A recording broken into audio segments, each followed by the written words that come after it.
And with that, I would like to present the 2014 Founders Award recipient. This is Terry Shore, and this is going to be presented to Bill on behalf of Terry. And we have this really nice plaque that we make up every year, and this will be on display. And again, I'd like to present this to Bill on behalf of Terry, and please join me in congratulating the contributions that Terry Shore has made to forest entomology in the West.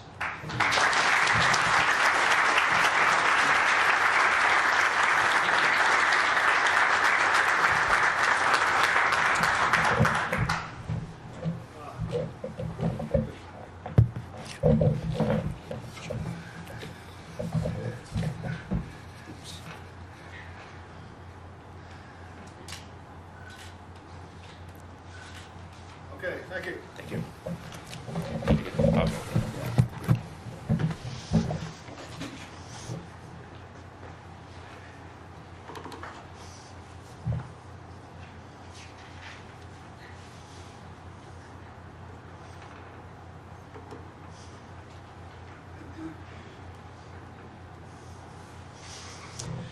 Thank you very much, Joel, and thank you, everybody. It is an incredible honor and quite humbling to be presenting to you this morning. It is a terrific honor to be presenting on Terry's behalf. My talk this morning is first going to cover a little bit of Terry's background, primarily his academic and professional background. And then I have really 3 chapters to this talk. The first outlines and just highlights a few of Terry's most significant contributions to our profession. The second covers some of his significant contributions to WFIWC and other professional societies. And the third chapter are just some personal observations and things that I've learned through the many years that I've worked with Terry. So Terry completed his PhD in 1982 at the University of British Columbia. John McLean was his supervisor. His research was on mass trapping of ambrosia beetles in sawmills. And he began to work at Forestry Canada, which is what we were called back then, in 1982. And he was at that time a forestry officer with a group called the Forest Insect and Disease Survey, or FIDS. And Terry began to have an impact right away. He authored the definitive and official FIDS survey manual in his time with them. And Terry was well qualified for this because he understood entomology enough to provide the diagnostics to understand what damaging agent you were looking at, but he also had enough of a statistical and sampling background to make sure that what was recorded could actually be analyzed and used in some way. So in 1985, Terry became a research scientist in the organization, and he moved to the bark beetle research group, where he began a collaboration primarily with Les Safranek in that group. Now that was an incredibly productive collaboration, and a lot of significant research came out of that. But one of the things that really stands out was the Shore-Safranek mountain pine beetle stand risk rating system, which was published in 1992. Now, before I talk about this system, I just need to set the context for the way things were in the early 1990s. So in British Columbia, we were not experiencing a big mountain pine beetle outbreak. There were some hot spots, but entomologists and foresters knew that things could get bad because of the massive amount of very mature and over-mature pine that existed in the province. The technological landscape is worth touching on too, because things were changing rapidly. Personal computers were starting to come onto the scene, and geographic information systems were really starting to become established. So this allowed spatial inventories. This sort of thing wasn't available much earlier than that. So this is a kind of an exciting time. And also at this time, in the late 80s and early 90s, a number of people were working on risk and hazard rating systems, primarily for mountain pine beetle. And you know, why were people doing that? And in part, we recognized that outbreaks were imminent, and there was a desire to be able to identify stands that were more susceptible and that were likely to suffer more damage in the event of an outbreak. This could allow some prioritization of management, silvicultural treatments, this sort of thing. And it also afforded the possibility to relate susceptibility to actually expected damage in the event of an outbreak. And that could be very useful for all sorts of forestry planning operations, that sort of thing.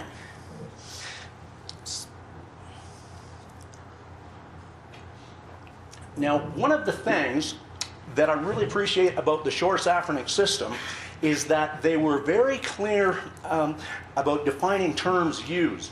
Because at that time, a lot of terms were being used: hazard, susceptibility, risk, vulnerability, often interchangeably. You didn't really know what somebody meant when they threw one of those terms out. So in the shore saffronic system, stand susceptibility is all about the inherent characteristics of the stand. So that's what susceptibility was about. They defined beetle pressure was about the magnitude and proximity of the nearest mountain pine beetle outbreak or population. And stand risk was the short-term expectation of tree mortality as a direct result of mountain pine beetle activity. So the premise of this system was that risk was a function of stand attributes and beetle pressure. And that sounds kind of obvious, but at that time, most susceptibility ratings and hazard rating systems were purely based on stand attributes. The shore saffronic system was one of the first to really pull the two together in a single system. The stand susceptibility was based on some broad stand characteristics that we know correlate well with mountain pine beetle activity: stand age, density, the amount of susceptible host basal area, and the location factor. That last component really is to reflect some of the climatic influence on mountain pine beetle activity. So in later versions of this system, climatic suitability index was subbed in place of location factor. But in this original system, it was a latitude-longitude elevation system, and scores were assigned to these and multiplied together. As I said, the beetle pressure index is about size and proximity, and the publication in 1992 described a way to come up with an index for that. And they're combined in an equation that looks like this. Don't worry about that too much, but it takes a shape like this when you look at stand risk index against susceptibility and beetle pressure. So it's a shaped curve that seemed to fit what we observed in the stands. Now, the significance of this particular system is really quite big. It's become universally adopted in commercial forest land management in Western Canada, just about everywhere that pine forests exist. So this has been adopted by government agencies, forest industry, and even used in parks sometimes. And it is currently in use in BC, and Alberta, and Saskatchewan. And further, the system itself has been incorporated into a range of other decision support and land use management tools.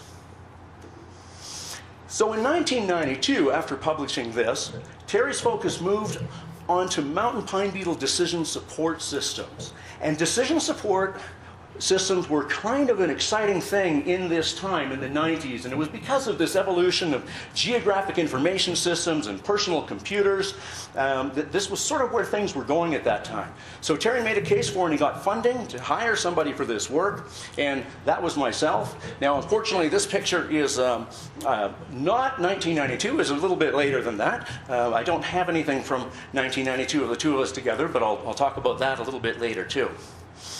So we set about building a mountain pine beetle decision support system.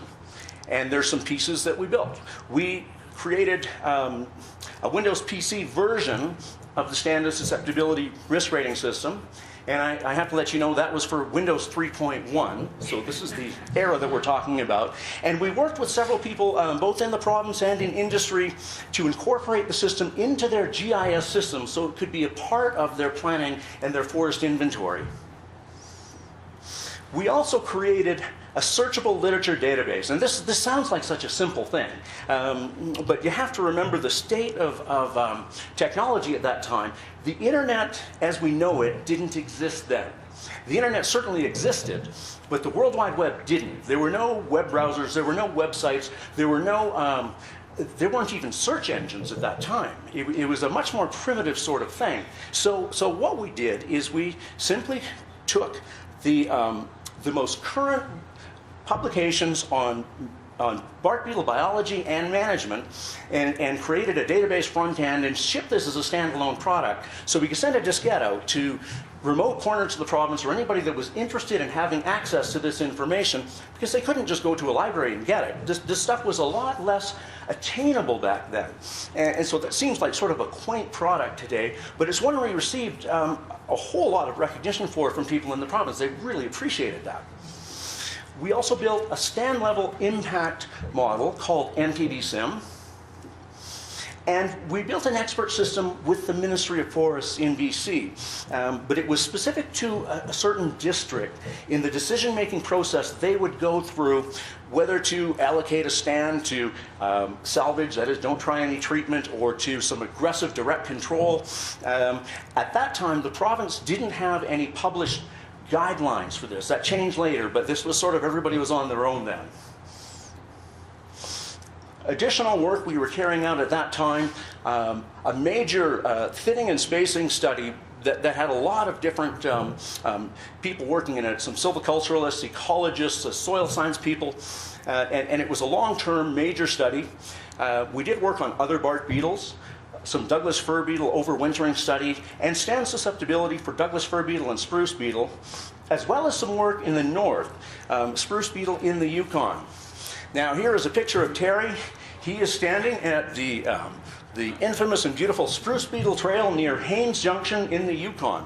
It's quite amazing that the outbreak there was significant enough that they put in an educational trail in this part. So computer technology kept advancing, and so did the mountain pine beetle. Things began to really heat up.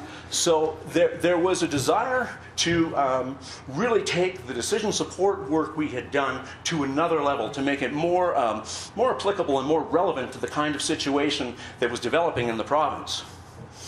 And now we had the opportunity to do some spatially explicit landscape modeling that simply wasn't very possible before. You could do some spatial work in a geographic information system, but that was really static analysis. And we happened to see a talk by Andrew Fall. He came to our lab. He had just completed his PhD, and the result of his PhD was a modeling environment called CELES, or the Spatially Explicit Landscape Event Simulator. And CELES wasn't a model itself, but it was a platform in which you could build spatial landscape models. And the light bulbs went off. We thought, okay, this is great. We can take a lot of what we built and put this into an actual landscape framework. So we started collaborating with Andrew Fall. And a product was born called CELES MPB. Now, part of the impetus for that, aside from our interest in doing it, is that Peter Hall, he was the provincial forest entomologist in BC at the time. He came to us, and he knew about our decision support work. He had been quite a supporter of it. And he asked, could we use some of our modeling tools to suggest whether or not the management effort we're putting into mountain pine beetle, is it buying us anything? What would happen if we didn't do any management? What would that landscape look like? Could you do some modeling to tell us that? What would happen if we increased our effort in direct control, for example? And so we thought, yeah, we think we can. This is a pretty big challenge, but we worked with Andrew Fall and a bunch of other people in the Ministry of Forests and wound up building a tool that succeeded in that regard. So we applied this, first of all, in the Kamloops timber supply area, which is a region of about 1.3 million hectares. Our model is a spatial raster-based model, so the resolution of this is 1 hectare. So each cell in the model represents 1 hectare on the ground. Now CELES and CELES MPB had what was, for the time, a pretty neat approach to modeling. Quite a bit of the work previous had been fairly monolithic. You would kind of build a big model and you might attach things to it. This was really, really modular, and models didn't need to talk to one another. So They interacted instead rather indirectly by changing the landscape. So that was the feedback on these. That meant a domain expert could build a mountain pine beetle impact model, somebody else could build a harvesting model, somebody could build a fire model, and they didn't really need to communicate very much. They just had to agree on what they needed on that landscape layer, and these things could play nice. So it's very extendable. There's all sorts of nice things that come out of that, and it is an approach that's being used today. It makes a lot of sense as opposed to the monolithic approach. So the mountain pine beetle model was MPB-SIM, the model that we developed earlier on in the decision support system. And MPB-SIM, in this context, captured the mountain pine beetle life cycle within a cell. So given some initial conditions, how many trees are alive that are suitable, how many beetles are there, how many trees will be killed, how many beetles will emerge that next year, how many will disperse out of that cell. And then a spatial spread model would take those beetles and disperse them over the landscape over a stochastically selected flight period. So that would range to cover and anticipate some of the stochastic nature of climate and the unpredictability of that. We did model pheromone attraction in there, and most of the dispersal was local, that is cell to cell, but we did also simulate long distance dispersal, and we found that it was essential for models at this scale to capture what we observed on the landscape, because beetles do engage in this, and we needed to capture it. And that was quite a learning process, getting that to work right. The harvesting model was set up in consultation with engineers and planners, because we had to make sure that this followed realistically what happened in this district. So all constraints had to be followed, the rules of harvest had to be implemented, the volumes taken had to match in a realistic way what went on there. And we also built, of course, a direct control, which at that time was single tree treatments, primarily fell and burn, and a model was implemented for that. So this was used successfully to evaluate management strategies at the landscape scale. It was applied then in several districts in BC, and the model results did influence forest management strategy. Some of the big things that the province began to wrestle with as time went on was whether or not some districts needed an uplift and allowable cut, and what would the effects of that be. And simulation tools were a great way to at least provide some evidence for those decisions. And some of the pieces built and knowledge gained was used to build a very ambitious model called BCMPB, which is in use today. It's a province-wide model, so it's very, very large scale, and it has been used to inform provincial policy, and that was the point of that model. So this is a very influential piece. Now, Terry wasn't the lead on that study. That was Marvin Eng at the Ministry of Forests, but it would not have been built without Terry. He was a critical part of that. So the last piece in this chapter that I'm going to present comes out of Terry's very last publication. And this, I just do it because it presents a nice framework in which to consider some of these tools that we've built. So we can think about landscape scale risk along a certain gradient. At one end, we can capture what I call structural risk. So this is all about the stand structure, the structure of the landscape, the physical attributes. We can also go along and capture functional risk, where we're actually capturing biological processes and their interactions on that landscape. And there's a range in between. As we move along this gradient, we're able to ask more detailed questions about our system. We also can better evaluate management. What happens if we double our direct control efforts? What happens if we don't manage at all and just let things go? We can also, at the farther end, explore process interactions, and sometimes that's really important. And in learning how to apply our long-distance dispersal, we had to do a lot of sensitivity analysis, and we found that certain processes did interact and were significant. And so that was an important piece of that. But of course, as you move along this gradient, things become a little bit more complex, and sometimes much more complex. Data requirements often go up, and sometimes time to deliver a product goes up, and uncertainty goes up in your model results. So a good example of structural risk is the shore-Safranic system. It's not explicitly capturing any dynamics, but it does capture something that is inherent in the stand structure. Another method that we developed, and I didn't present it here, it's called connectivity analysis or connectivity assessment, really takes the shore-Safranic and puts it into a spatial context. Once again, we're not modeling any processes, but we are getting a better sense of how connected or fragmented this habitat is. And it tells us a little bit more about landscape level risk, and it also tells us a little bit about likely pathways of movement. Now, empirical outbreak projection models, these are data-driven models, and despite the complexity of it, BCMPB is actually an empirical model. It is data-driven, so the future is projected from past observations in it. And you do begin to be able to query the system for some management questions, do some things along that line. You're not often explicitly capturing processes, though. They're sort of implicit in the data that you're modeling, so they're not quite as detailed as the next stage, which are population models. And Selly's MPB is a population model. So now we are really fully trying to simulate and capture the processes that are relevant to the questions we're trying to answer. At the far end of this scale are individual-based or agent models. And we didn't do any of those for mountain pine beetle.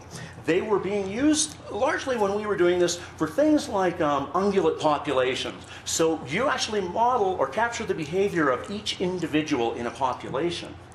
And we viewed that as being not a very reachable thing to do with mountain pine beetle. But I will say that there are some efforts today on individual-based models for mountain pine beetle. And someone in our lab, Elliot McIntyre, and a postdoc he has, are building one right now. And it follows the same philosophy as Selly's MPB in that it's very modular. Models can be developed individually and just interact through a common landscape. So that's where that is going eventually. So to summarize Chapter 1, Terry published numerous scientific papers, technical reports, and book chapters, but he generally had a primary focus on applied forest entomology.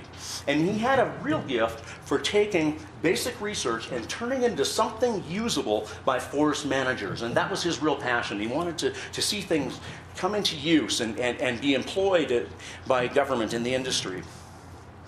And a great deal of what he's done is still relevant and still being used in forest management today. So I'm going to step on to Chapter 2, and this is professional society involvement. And I'll step back in time again. So Terry started in 1982. He became a research scientist in 1985 with the federal government. And he got involved very early on. This picture is from the 1986 Western Forest Insect Work Conference in Victoria, British Columbia. And I found it among Terry's things. I found it only very recently, and I was thrilled to find it. It was titled Canada's New Wave of Forest Entomologists. And those of you who have been around will recognize a lot of people in the picture, Staffan Lindgren, Jerry Carlson, Russ Cousins, Peter Hall, Tim Abata, and of course, Professor John McLean, and there's Terry. So Terry jumped in right away. He became a WFIWC counselor in 1986. And shortly thereafter, he joined the organizing committee for the very first North American Forest Insect Work Conference. He was the only Canadian on that committee. In 1992, he was elected president of the Entomological Society of BC, and he was WFIWC chair in 1992 as well. Terry went on in 1995 to chair the organizational committee for the Entomological Society of Canada's joint annual meeting in Victoria, BC. And if you've ever organized a meeting of that size, you know there's just tremendous amount of work. It's really a stressful thing. But of course, Yeah, here's a picture of Terry at the registration desk, and Ann Lynch. Our Ann Lynch is there, and I'm really thrilled that Ann is here today. And if you don't know Ann, I encourage you to go say hello to her. She's a really good person. Buy her a drink.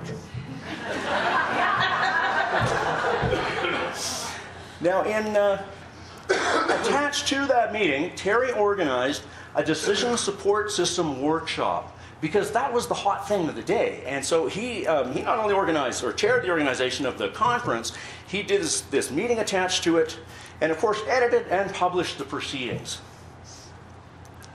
In 1997, he was on the Western Forest Insect Work Conference organizing committee for the meeting in Prince George. And because he hadn't had enough in 1995, he chaired the organization committee for the ESC meeting again, this time in Kelowna. And there's Terry at the Grand Hotel. If any of you were at that meeting, you know it was just a fabulous meeting. Very, very well run. A lot of good sessions and good social times. Now, of course, Terry once again organized another meeting attached to that, and this was a very significant one. It was a symposium called the Mountain Pine Beetle Symposium, Challenges and Solutions. And this had participation from all kinds of researchers, industry, and government representatives. It really represented the state of the art in mountain pine beetle biology and management for the year 2003. And of course, once again, he did publish the proceedings. He edited and published the proceedings from that, and it is a bit of a landmark publication. If you don't have a copy of it and you do deal with mountain pine beetle, it is worth having one. I believe you can get them in PDF format from our website. If you can't, I do have some extra hard copies, and I can be bribed with beer. Terry also served on the Western Forest Insect Work Conference Founders Award Committee. He organized and chaired many, many WFIWC workshops and symposia. And he became the president of the Entomological Society of Canada in 2008. Terry absolutely loved WFIWC and professional societies in general, and he really contributed a lot to them. And I can say, with all honesty, receiving this recognition, the Founders Award, would have been such a great pinnacle of his career. He would be so pleased to have received this. I can't tell you how true that is. Now I'll move on to my third and final chapter, and this is some observations and lessons learned. And the first, this is more for the graduate students and really young professionals. I think it's worth getting involved early in professional societies. I think that part of the reason that Terry was able to carry out so much relevant work was because of the inspiration and ideas he got from being so involved. I think that it afforded him collaboration opportunities and a great deal of camaraderie. It's well worth your time to do it. I think it's good for your career. It'll be good for your soul. Now, this is one for me. I spent hundreds, maybe even thousands of hours on the road, in the field, with Terry and Les and other coworkers, and I have pictures of beetle galleries and pitch outs and dead trees, and I have almost no pictures of my colleagues, and I really regret that. So, you know, take pictures of your colleagues. You'll appreciate it one day. Ranting can be good for the soul.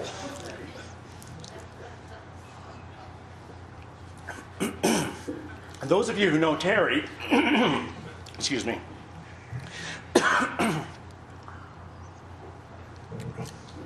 know that he was absolutely famous for his rants.